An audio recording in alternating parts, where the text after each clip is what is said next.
Hakim adalah wakil Tuhan di dunia. Menjadi masalah besar jika hakim dalam mengambil keputusannya dipengaruhi oleh materi. Hakim memperjualbelikan putusan. Hakim mempermainkan hukum. Ini masalah. Ini masalah besar. Hai, masih bersama saya Mr. Z bicara. Tentu saja bicara tentang kebenaran berdasarkan fakta, data, dan realita. Hakim adalah wakil Tuhan di dunia untuk memberikan keadilan kepada masyarakat. Namun bagaimana jika seorang hakim justru tidak adil karena menerima sesuatu dari seseorang yang mempengaruhi keputusannya di pengadilan? Anda mungkin masih ingat kasus dengan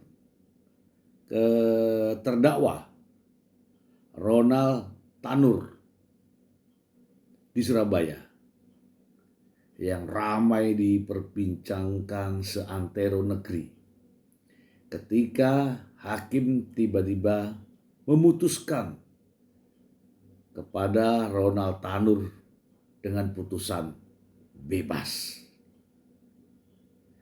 Sebelumnya saya akan membacakan prolog berikut ini agar terurai untuk Anda. Dari Tempo.co.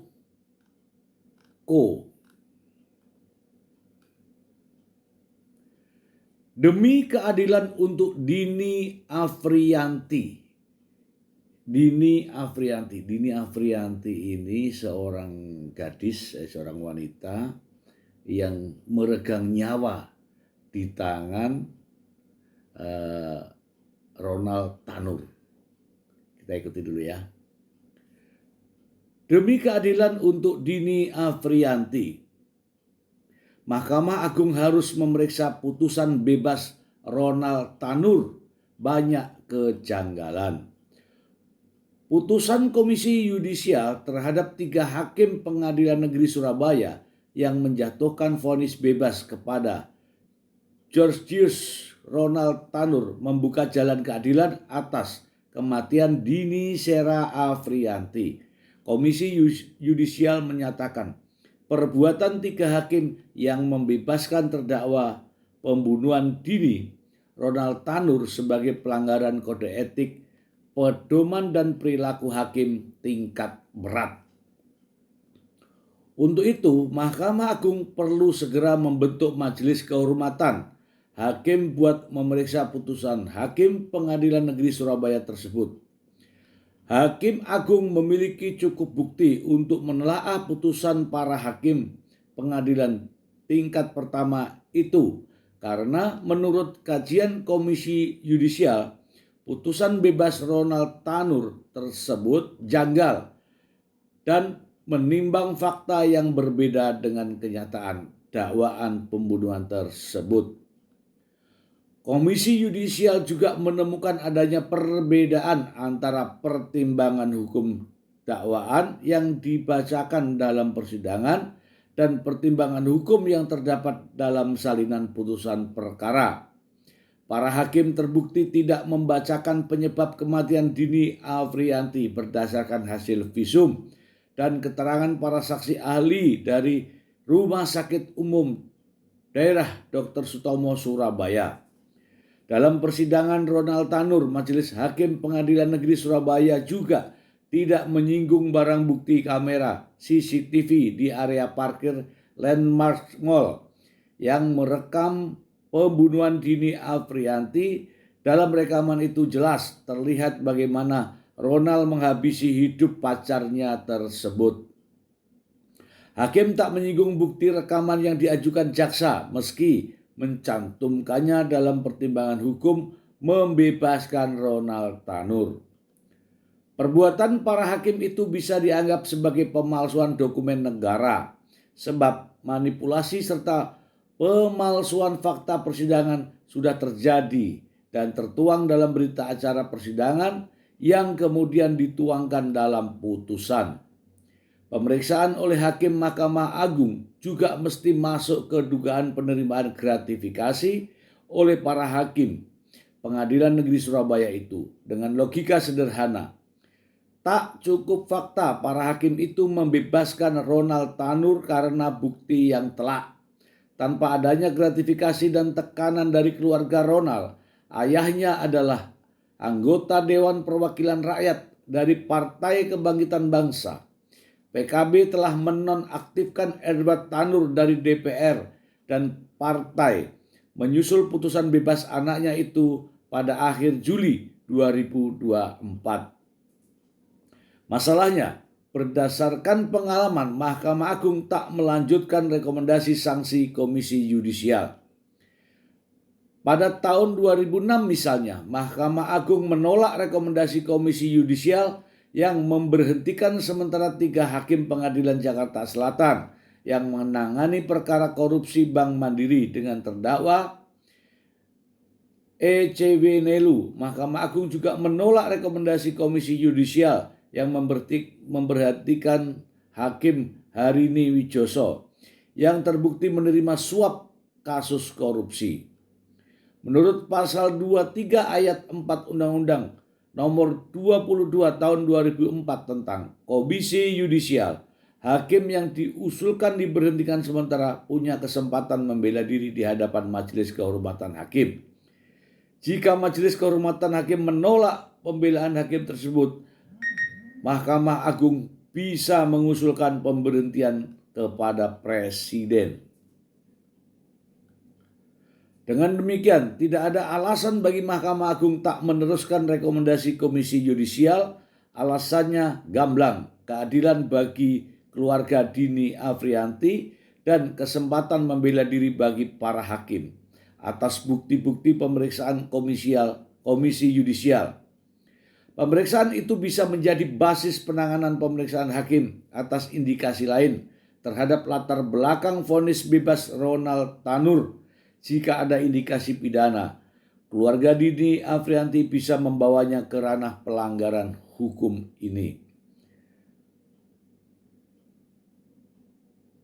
Senyampang dengan itu, jaksa mesti mengajukan permohonan kasasi agar putusan bebas Ronald Tanur ini bisa diuji oleh hukum di tingkat lebih tinggi. Kematian Dini Afrianti terlalu mahal untuk ditukar dengan putusan hakim yang tak beralaskan nilai-nilai keadilan.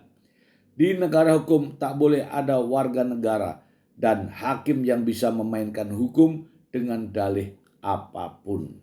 Oke ya teman-teman ya, itu adalah prolognya ya. Jadi seorang Ronald Tanur berpacaran dengan seorang wanita yang bernama Dini Afrianti. Dini Afrianti ini tewas di tangan Donald Tanur gitu ya, ceritanya Donald Tanur. Nah, proses hukum berjalan. Polisi sudah melakukan proses penyidikan.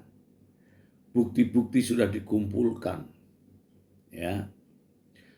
Jaksa pun memberikan advis kepada pihak kepolisian untuk terus melakukan penyidikan dan akhirnya diterimalah di berkas perkara tersebut di kejaksaan. Sidang bergulir. Sidang berjalan. Pada akhir putusan, Ronald Tanur dinyatakan bebas demi hukum. Gila nggak? Gila. Inilah yang dimaksud dengan hakim bermain di hukum. Jika hakim sudah mempermainkan hukum, pastilah keadilan tidak akan terwujud. Dan sebagai rakyat, sebagai masyarakat, kita harus terus bersuara. Ya. Singkat cerita, putusan hakim yang membebaskan Ronald Tanur menjadikan pertanyaan banyak pihak. Pasti ada sesuatu. Ini masalahnya.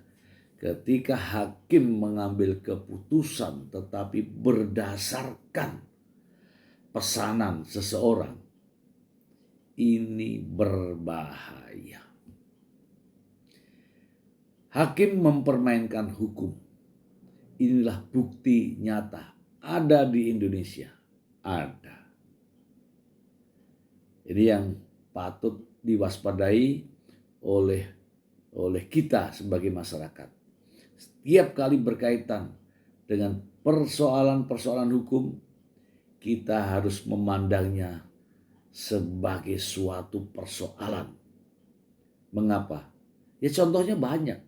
Hakim yang seyogyanya sebagai wakil Tuhan di dunia harus bersikap adil. Namun ternyata demi kepentingan pribadinya.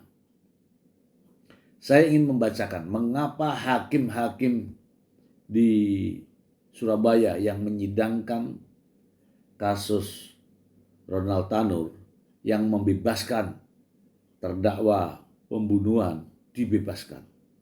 Ya. Sini dari sumbernya langsung dari Tempo.co.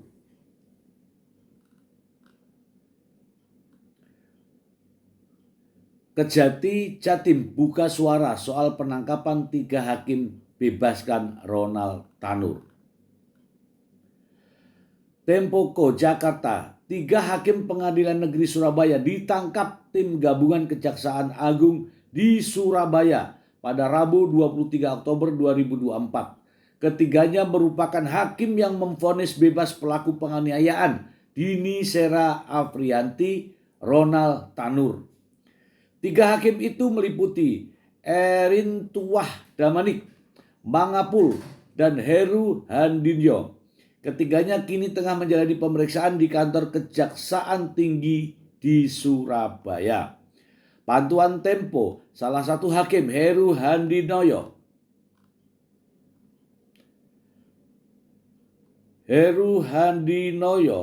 Hakim tersebut sebelumnya memutuskan bebas Ronald Tanur atas dakwaan pembunuhan kekasihnya Dini Sera Afrianti pada 24 Juli 2024.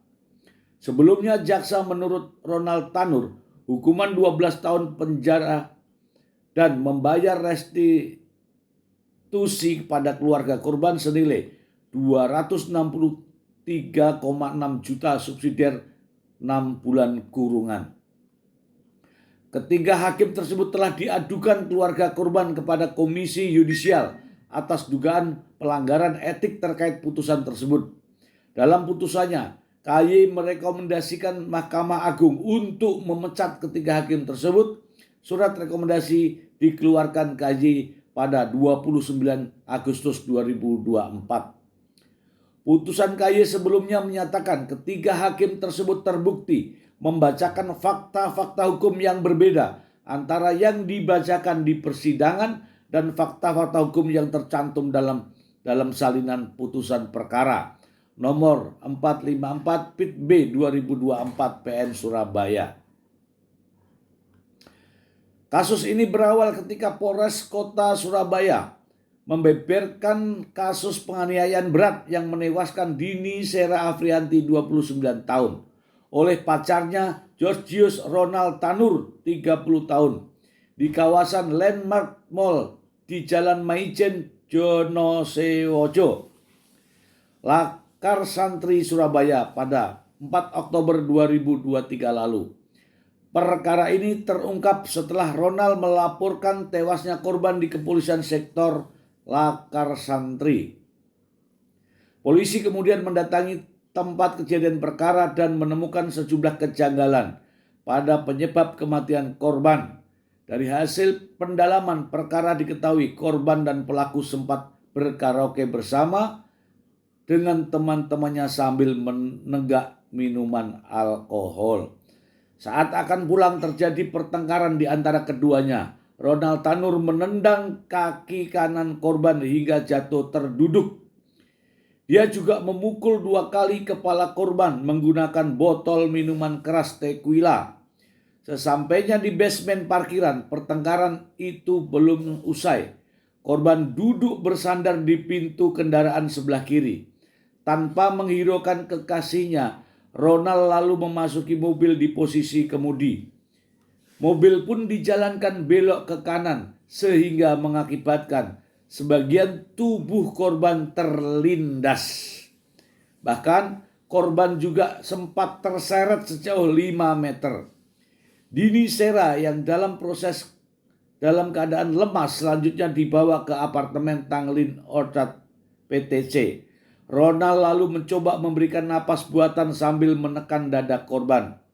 Karena tak ada respon, Dini Sera pun dibawa ke rumah sakit National Hospital untuk dilakukan tindakan medis.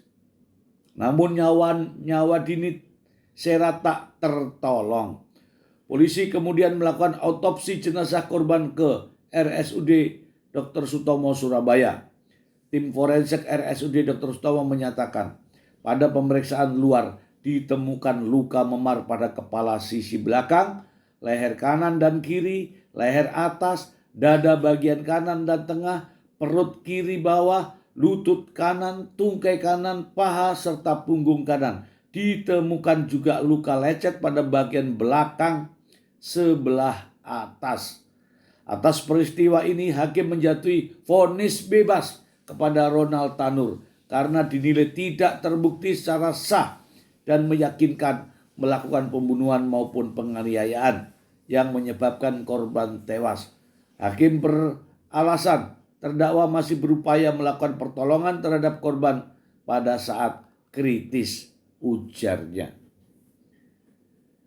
Elah, ini karena hakimnya disuap, dah itu aja. Ya, hakimnya disuap. Jadi teman-teman, ketiga hakim yang memutus kasus Ronald Tanur ini akhirnya ditangkap dan ditetapkan. Bukan hanya 3 hakim saja yang ditetapkan sebagai tersangka, 1 orang pengacara yang terlibat kasus penyuapan ini pun ditetapkan sebagai tersangka. Ini miris sekali. Ya, seperti kita ketahui ya, hakim adalah wakil Tuhan di dunia. Namun ketika hakim sudah dipengaruhi oleh materi, inilah jadinya. Orang yang bersalah dibebaskan hanya gara-gara orang tersebut memberikan sejumlah uang. Ini hukum benar-benar dipermainkan. Ketika hakim sudah mempermainkan hukum, maka nasib bagi kita pencari keadilan.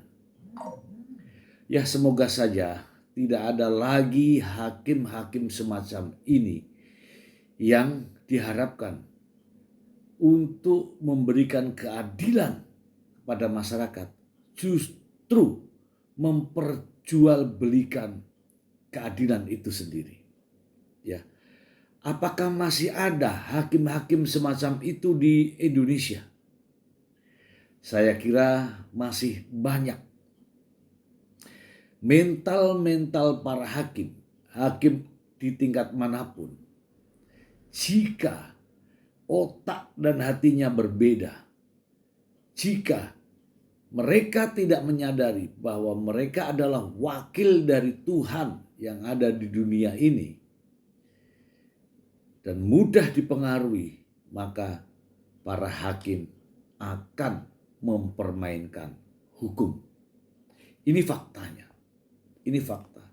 3 hakim yang memutus terdakwa Ronald Tanur yang secara sah dan meyakinkan dengan bukti-bukti yang cukup, akhirnya dibebaskan. Dengan putusan hakim yang seperti ini, Akhirnya keluarga korban menuntut keadilan dan ternyata terbukti bahwa para hakim ini menerima suap, korupsi, dan menyalahgunakan wewenang. Miris. Saya berharap agar para hakim merubah dirinya menjadi benar-benar wakil Tuhan, berpikir dengan otaknya, mengucapkan putusan dengan keyakinannya, bukan karena disuap. Miris. Ya, semoga para hakim mendengar informasi ini. Jangan sampai pada masa yang akan datang masih ada hakim-hakim yang tertangkap gara-gara menerima suap, gara-gara memperjualbelikan keadilan, gara-gara mempermainkan hukum. Demikian.